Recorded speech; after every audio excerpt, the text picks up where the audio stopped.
जय माता दी। कन्या पूजन का उल्लेख कई पुराणों और धार्मिक ग्रंथों में मिलता है। देवी भागवत पुराण, मार्कंडेय पुराण और दुर्गा सप्तशती में कहा गया है कि नवरात्रि में कन्याओं की पूजा करने से माता शक्ति प्रसन्न होती है और साधक को मनवांछित फल प्रदान करती है। प्रिय श्रोताओं, आज के इस वीडियो में आप इसी बारे में जानने वाले हैं।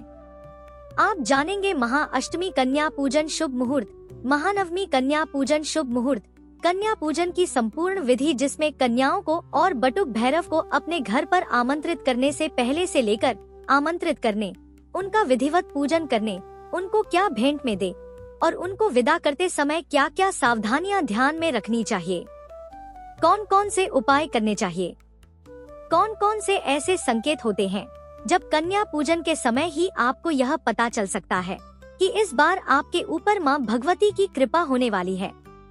इन सब बातों के बारे में विस्तार से जानने के साथ साथ आप जानेंगे चैत्र नवरात्रि के कलश विसर्जन और पारण मुहूर्त के बारे में भी। वीडियो बहुत ही महत्वपूर्ण होगी। अगर वीडियो थोड़ी सी भी लंबी हो जाए तो इस वीडियो को आप अंत तक जरूर देखिएगा, क्योंकि मुहूर्त की जानकारी आपको वीडियो के अंत में ही दी जाएगी। कन्या पूजन का वर्णन मार्कंडेय पुराण में मिलता है, जिसमें एक कथा के अनुसार जब देवी दुर्गा ने महिषासुर का वध किया तो उन्होंने बाल रूप धारण करके कन्याओं के रूप में प्रकट होकर अपने भक्तों को दर्शन दिए। तभी से कन्या पूजन की परंपरा चली आ रही है। रामायण और महाभारत में भी कन्या पूजन का उल्लेख मिलता है। भगवान श्री राम ने रावण पर विजय प्राप्त करने से पहले 9 दिन तक देवी की पूजा की थी और अंतिम दिन कन्या पूजन किया था। महाभारत में पांडवों ने भी अपनी विजय से पहले कन्याओं को भोजन करवाया था। हिंदू मान्यताओं के अनुसार कन्याएं स्वयं शक्ति का रूप होती हैं, इसलिए उन्हें देवी दुर्गा के 9 रूपों के प्रतीक के रूप में पूजा जाता है। शास्त्रों में कहा गया है कि कन्या पूजन करने से व्यक्ति के सभी पाप नष्ट होते हैं और उससे पुण्य की प्राप्ति होती है। कन्या पूजन से घर में लक्ष्मी का वास होता है और घर परिवार में सुख शांति बनी रहती है। जो भक्त कन्याओं की श्रद्धा और प्रेम से पूजा करते हैं, उन्हें मां भगवती का विशेष आशीर्वाद भी मिलता है। और आज के समय में तो कन्या पूजन न केवल एक धार्मिक परंपरा है, बल्कि यह में कन्याओं के महत्व को दर्शाने का भी एक माध्यम बन चुका है।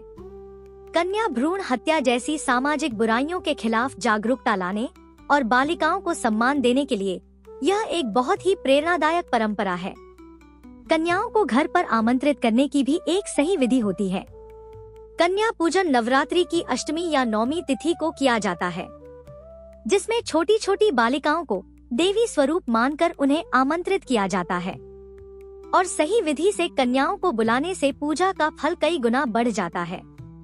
कन्याओं के साथ एक बटुक भैरव, जिन्हें लांगुर भी कहते हैं, उन्हें भी आमंत्रित किया जाता है। शास्त्रों में कहा गया है कि कन्याओं की संख्या 1, 3, 5, 7, 9 या 11 होनी चाहिए और विशेष रूप से 9 कन्याएं बुलाना तो बहुत ही शुभ माना जाता है, क्योंकि वे देवी दुर्गा के 9 रूपों का ही प्रतीक होती है।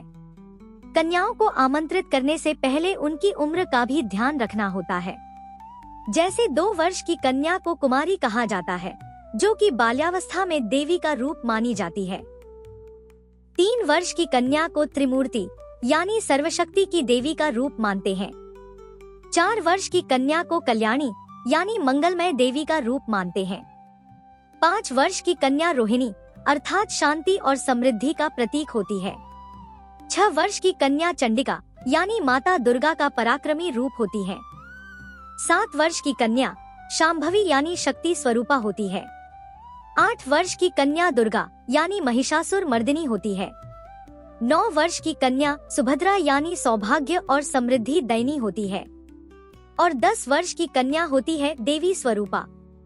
और खास तौर पर 2 साल से 10 साल तक की कन्याओं को बुलाना उत्तम माना जाता है, क्योंकि इस उम्र में वह निष्कलंक और मासूम होती है, जो साक्षात देवी का स्वरूप मानी जाती है। अब पहले बात करते हैं कन्याओं को बुलाने का सही समय और तरीका क्या है।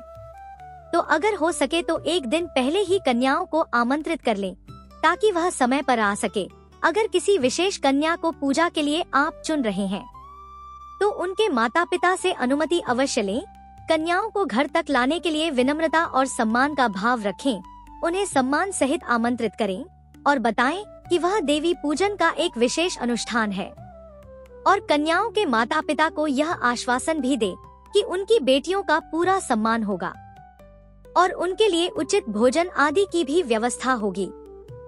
किन कन्याओं को नहीं बुलाना चाहिए, यह एक महत्वपूर्ण प्रश्न है जिसे आप सभी को जानना चाहिए। अशुद्ध अवस्था में रहने वाली कन्याओं को नहीं आमंत्रित करना चाहिए, खास तौर पर ऐसी कन्याओं को जिन्हें अब मासिक धर्म शुरू हो चुका हो। बहुत अधिक बीमार कन्याओं को आमंत्रित करना भी उचित नहीं रहता। शास्त्रों के अनुसार शत्रुता रखने वाले परिवारों की कन्याओं को आमंत्रित करने से भी बचना चाहिए। अगर परिवार में शोक का सूतक लगा हो तो कन्या पूजन से पहले आपको आसपास जो पुजारी जी होते हैं उनसे भी और अपने परिवार जनों से भी सलाह अवश्य लेनी चाहिए। कन्याओं को बुलाने के पीछे जो आध्यात्मिक और सामाजिक महत्व है वह यह है विशेष तौर से कि जो भ्रूण हत्या जैसी जो बुराई हमारे समाज में है वह मिट सके और इससे कन्याओं को भी यह महसूस हो सके कि वह सम्मानित और पूजनीय है। और इसी बात का ध्यान आपको बटुक भैर यानी लांगुर को आमंत्रित करते समय भी ध्यान में रखना चाहिए। उन्हें आमंत्रित करने से पहले घर में साफ सफाई करके साफ सुथरा धुला हुआ आसन जरूर बिछा ले। कन्या पूजन के लिए आवश्यक सामग्री, जिसमें एक कलश जिसमें जल भरा हुआ हो, उसमें एक पुष्प रखें जिसकी सहायता से आप कन्याओं के चरण धुला सके।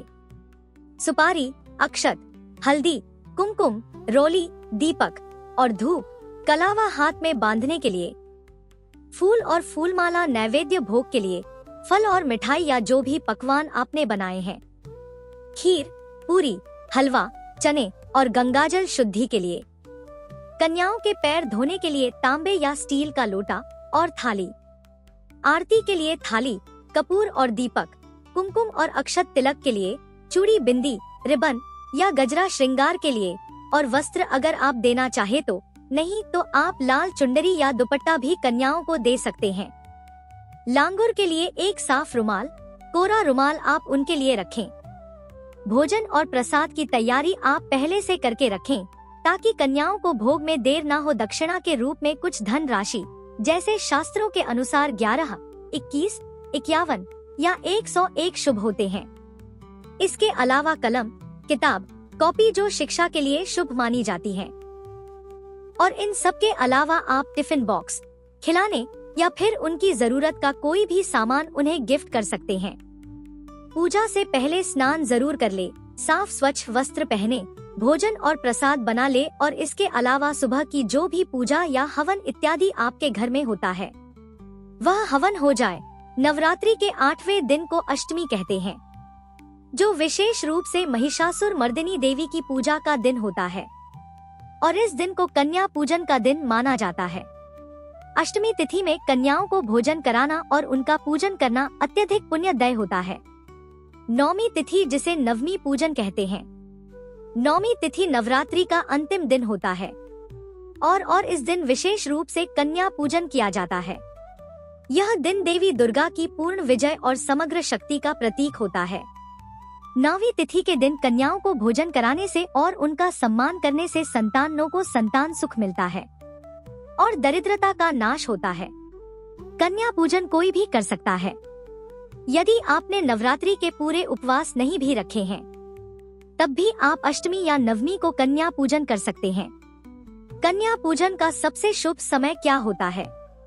तो आमतौर पर सुबह के समय ही कन्या पूजन करना चाहिए, क्योंकि सुबह के समय देवी पूजा हो या पूजा के अन्य अनुष्ठान हो वह अत्यधिक फलदायी माने गए हैं और यह समय देवी माँ के साथ ऊर्जा और शुभता को जोड़ने के लिए सबसे उपयुक्त समय होता है। कन्या पूजन सुबह सूर्योदय के तुरंत बाद से लेकर दोपहर तक कर सकते हैं। अगर सुबह का समय ना मिले तो दोपहर का समय भी उपयुक्त माना जाता है। हालांकि सुबह सुबह का जो समय होता है वह सर्वोत्तम होता है और इसके अलावा शाम के समय में भी कन्या पूजन किया जाता है, लेकिन यह तब होता है जब सूर्योदय के समय पूजा करना संभव ना हो और इस समय देवी पूजा के साथ दीप जलाना और कन्याओं को सम्मानित करना भी बहुत शुभ होता है। कन्या पूजन का जो मुहूर्त होता है वह बहुत ही महत्वपूर्ण होता है। तो अगर संभव हो तो कन्या पूजन शाम के समय यदि करना ही हो तो प्रदोष काल के समय यानी सूर्यास्त से 45 मिनट पहले और 45 मिनट बाद के समय में करना चाहिए। इस समय के दौरान वातावरण में एक विशेष शक्ति और शुभता का संच होता है, जो पूजा को विशेष फलदायी बनाता है। जब कन्याएं घर में प्रवेश करें तो उनका स्वागत मुस्कान और प्रेम से करें। यह उनके लिए शुभ संकेत होता है। उन्हें घर के अंदर बुलाते समय उनके ऊपर पुष्प वर्षा करें और उन्हें आप पंखा झल सकते हैं। कन्याओं को पंखा झलते हुए उनका स्वागत करें। यह उन्हें विशेष सम्मान प्रदान करने का एक तरीका होता है। कन्याओं से पहले चरणों में ही आशीर्वाद ले ले, क्योंकि उनकी उपस्थिति में देवी शक्ति का वास होता है। तो उनके पैर छूकर उन्हें घर के अंदर आमंत्रित करें, बहुत शुभ रहेगा। कन्याओं को किस आसन पर बिठाना चाहिए? तो आसन साफ सुथरा धुला हुआ हो और उन्हें समतल जगह पर बिठाना चाहिए। एक साथ कन्याओं को बिठाएं और कन्याओं के अंत में लांगुर यानी बटुक भैरव को बिठाना चाहिए। अगर ज्यादा कन्याएं हैं तो उनके लिए अलग अलग छोटे छोटे स्थान रखें, ताकि वह सुकून से बैठ सके और पूजा में ध्यान दे सके, या जो भोग प्रसाद है वो आराम से ग्रहण कर सके। सभी को तिलक लगाने के बाद सभी के हाथों में कलावा बांधे, उन्हें लाल चुनरी या रुमाल उड़ाए। और बहुत से लोग कन्याओं को और बटुक भैरव को आमंत्रित करने के बाद तुरंत उनके पैर धुलाकर तब तिलक लगाते हैं। तो कुछ लोग उन्हें आमंत्रित करने के बाद पैर धुलाकर पहले उन्हें भोग प्रसाद देते हैं और विदा करते समय तिलक लगाते हैं। दोनों ही तरीके सही है, तो जो भी आपकी श्रद्धा हो उस तरीके का आप प्रयोग कर सकते हैं। कन्याओं के लिए शुभकामनाएं दें, उनके अच्छे भविष्य, स्वास्थ्य और सुख समृद्धि के लिए उन्हें आशीर्वाद दें। फिर उन्हें प्रसाद जिसमें काले चने, हलवा, पूरी और खीर आदि हो वह आप उन्हें ग्रहण करने के लिए दें। जब सभी प्रसाद ग्रहण कर चुके तब उनके हाथ धुलवा हाथ पोछे और उसके बाद उन्हें दक्षिणा और उपहार देना चाहिए। कन्याओं की विदाई का समय बहुत ही श्रद्धा और आदर से होना चाहिए। इस समय उनके साथ कोई भी अनादर पूर्ण या असभ्य व्यवहार नहीं होना चाहिए। कोई भेदभाव नहीं होना चाहिए। सुरक्षित विदाई होनी चाहिए। कन्याओं को विदा करते समय यह सुनिश्चित कर ले कि वह सुरक्षित रूप से घर से बाहर जाए और उन्हें शुभ चिंतक की तरह विदा करें, ताकि उन्हें कोई कष्ट ना हो। कन्याओं को विदा करने के बाद तुरंत से आपको कलश विसर्जन नहीं करना चाहिए। विदाई के बाद एक बार फिर से दीपक या धूप बत्ती जलाकर पूजा स्थल की शुद्धि करें। यह पूरी पूजा को समापन की ओर ले जाता है। फिर गंगाजल या शुद्ध जल का छिड़काव करें। इससे कन्या पूजन की जगह और पवित्र हो जाती है। पूजा का पुण्य अधिक मिलता है। और उसके बाद साफ कपड़े से आप जो पूजा स्थल है या जहाँ पर कन्या भोज आपने कराया है उस जगह की आप सफाई कर सकते हैं। यह पूजा की परंपरा सम्मान को सुनिश्चित करता है। कन्या पूजन के बाद घर के 4 कोने में 4 दीपक सुबह या शाम के समय जलाने से घर में शुभ शक्तियों का वास होता है। देवी दुर्गा की कृपा बनी रहती है। और अगर व्यापारी लोग कन्या पूजन के बाद घर में वही खाते लेकर आएं, तो यह बहुत शुभ माना जाता है। इस दिन विशेष रूप से घर में लक्ष्मी जी का भी पूजन किया जाता है। कन्या पूजन के बाद अपने घर में सुख समृद्धि के लिए आप अपने घर में या अपने आसपास कोई भी पौधा लगा सकते हैं, जो कि सुख शांति का भी प्रतीक होता है। तुलसी का पौधा लगाना बहुत शुभ माना जाता है। और इसके अलावा आप पारिजात या अपराजिता का पौधा भी लगा सकते हैं। तो इस तरह से आप कन्या पूजन से पहले और कन्या पूजन के बाद में कुछ खास सावधानियों का ध्यान रखकर कुछ खास उपाय करके कन्या पूजन का पूर्ण फल प्राप्त कर सकते हैं। जो लोग नवरात्रि के उपवास रखते हैं उन्हें पारण कब करना चाहिए? तो देखिए, बहुत से लोग तो अष्टमी तिथि के दिन जिनके घर में कन्या पूजन होता है, तो वह कन्या पूजन करने के बाद जो भोग माता रानी को या कन्याओं को आपने अर्पण किया है उसी को प्रसाद रूप में ग्रहण करके जो व्रती है वह अपना उपवास खोल लेते हैं, यानी पारण कर लेते हैं।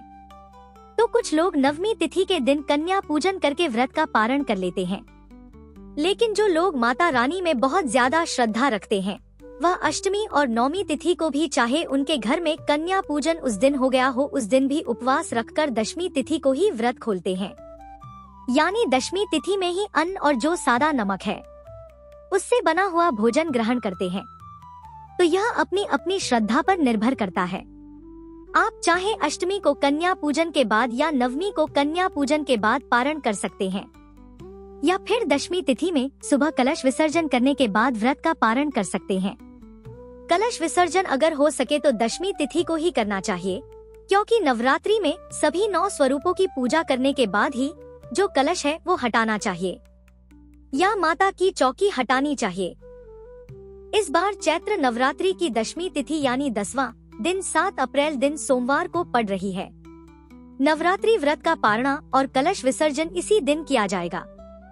दशमी तिथि प्रारंभ होगी 6 अप्रैल रविवार शाम 7:02 से और दशमी तिथि का समापन होगा 7 अप्रैल सोमवार रात 8 बजे तक। बहुत से भक्त शाम के समय में भी कलश विसर्जन करते हैं, तो ध्यान रखिएगा सूर्यास्त से पहले पहले आप कलश विसर्जन कर सकते हैं। और दशमी तिथि को यानी 7 अप्रैल सोमवार को कलश विसर्जन का शुभ मुहूर्त सुबह 9:01 से दोपहर 12:53 तक रहेगा। अगर आप 5 या फिर 6 अप्रैल को कलश विसर्जन करना चाहते हो तो सुबह की पूजा करके सभी 9 देवियों का ध्यान करें और सुबह की पूजा और हवन करने के बाद मां भगवती को श्रृंगार की सामग्री अवश्य अर्पित करें। उसके बाद आप विधि विधान से कलश विसर्जन कर सकते हैं। शाम को सूर्यास्त से पहले पहले तक कलश विसर्जन आप कर सकते हैं। अब बात करते हैं उन शुभ संकेतों की, ताकि आपको पता चल सके कि इस बार आपको मां भगवती की कृपा प्राप्त होने वाली है। तो कन्या पूजन के बाद अगर आपको पूजा स्थल और घर में ताजगी और शांति का एहसास हो तो यह संकेत है कि देवी मां आपके साथ है। यह मानसिक शांति और संतुष्टि का प्रतीक है। घर के वातावरण में हल्का और सुखद बदलाव होना पूजा के शुभ और अच्छे परिणामों का संकेत हो सकता है। अगर पूजा के बाद आपके घर में अनायास ही कोई अचानक से कोई शुभ घटना घटित होती है, जैसे कि किसी पुरानी समस्या का अचानक से समाधान हो जाना या कोई रुका हुआ कार्य पूरा हो जाना, तो यह भी देवी की कृपा का ही प्रतीक होता है। कन्या पूजन के बाद अगर उस दिन आपको कहीं पर भी शुभ चिन्ह जैसे स्वास्तिक, अक्षत शंख या कलश आदि दिखाई दे तो यह भी संकेत होता है कि देवी मां आपकी पूजा से प्रसन्न है और आपके ऊपर उनकी विशेष कृपा होने वाली है। अगर आपके बिना कहे ही आपको आशीर्वाद देती हैं, तो उनका खुशी खुशी आशीर्वाद और शुभकामनाएं देना भी संकेत हो सकता है कि मां दुर्गा आप पर प्रसन्न है। और अगर कन्याएं आपके बिना पूछे ही आपके द्वारा दिए गए भोग प्रसाद की तारीफ करती है कि स्वादिष्ट है, तो भी यह एक शुभ संकेत होता है कि आप पर मां भगवती की कृपा होने वाली है। कन्या पूजन के दौरान अगर सभी कन्याएं बटुक भैरव खुश, संतुष्ट और शांति पूर्वक बैठे रहते हैं, तो यह भी एक सकारात्मक संकेत होता है, क्योंकि उनके चेहरे पर खुशी और संतुष्टि के भाव दिखने से भी यह संकेत मिलता है कि देवी मां की कृपा अब आपके परिवार पर हो रही है और आपकी पूजा पूरी तरह से सफल हो रही है। यह थी आज की वीडियो जानकारी। आपको कैसी लगी कमेंट बॉक्स में जरूर बताइएगा।